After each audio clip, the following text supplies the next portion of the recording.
Did you know sometimes the scariest stories aren't ghosts, but real places people tried to erase? Tonight's story uncovers a village hidden by silence, fear, and human secrets. If you love true horror stories, dark mysteries, and real-life terror, subscribe now, turn on notifications, and step into the darkness with us. People believe that ghost stories and abandoned homes are the only places where fear exists. They're not correct. Sometimes true terror lurks in plain sight, tucked away in peaceful places that are seldom questioned. My name is made up. Let's refer to me as Ethan. What I'm going to tell you took place in the winter of 2021, and I'm 25 years old. I didn't believe in urban legends, ghostly tales, or eerie folklore.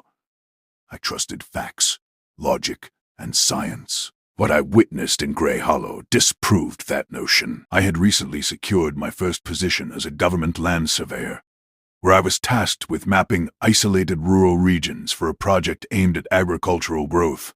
My goal was the settlement of Grey Hollow, which was nestled between an enormous mountain range and endless wetlands that had been soaked by years of rain. Something didn't feel right as soon as I got there. There was silence throughout the village. Silence that is thick and presses on your ears, is not peaceful. One by one, the mud brick homes were engulfed by dense fog that rolled down the mountain. The doors were made of strong wood that was strangely reinforced with bars of rusting iron. Not a single young adult. Only old males walking slowly, with kids staring at me with wide, unblinking eyes through cracked doors. I rented a room from Mr. Calder, an elderly man.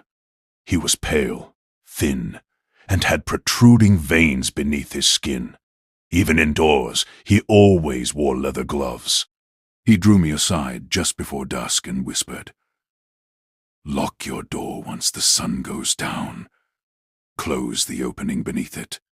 Don't open it regardless of what you hear, whether voices, footsteps, or sobbing. This isn't guidance. It is a regulation." I dismissed it with a giggle. Superstition in the countryside, I thought. That evening showed me how mistaken I was. The village fell silent as night fell. Then I heard it. Above the ceiling came a dragging sound. Not creatures, not settling wood.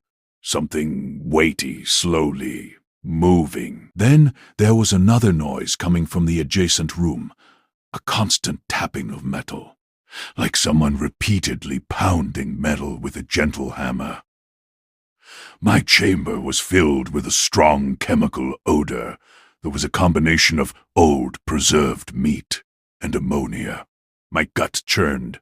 Recalling Calder's caution, I tucked cloth beneath the door. I noticed it at that point. A shadow moved under the door, bare feet. However, they weren't moving. They were moving well. Just beyond my door, the shadow came to a standstill. On the other end, I heard labored breathing. That night, I didn't get any sleep. I saw something unsettling the following morning. Every male in the village had his hands covered in thick linen or was wearing gloves. When I went to work in the fields, I noticed that the people were excavating rather than planting crops, but to extract big bundles wrapped in plastic from underground. They transported them to a cave at the foot of the mountain. One man turned around as I moved in closer. He had damaged skin and black blotches all over his face. "Go back," he said, raising a farming blade. "This place is not for outsiders."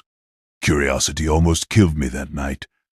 I discovered a tiny opening in my room's wooden floor that provided a view of the living area below.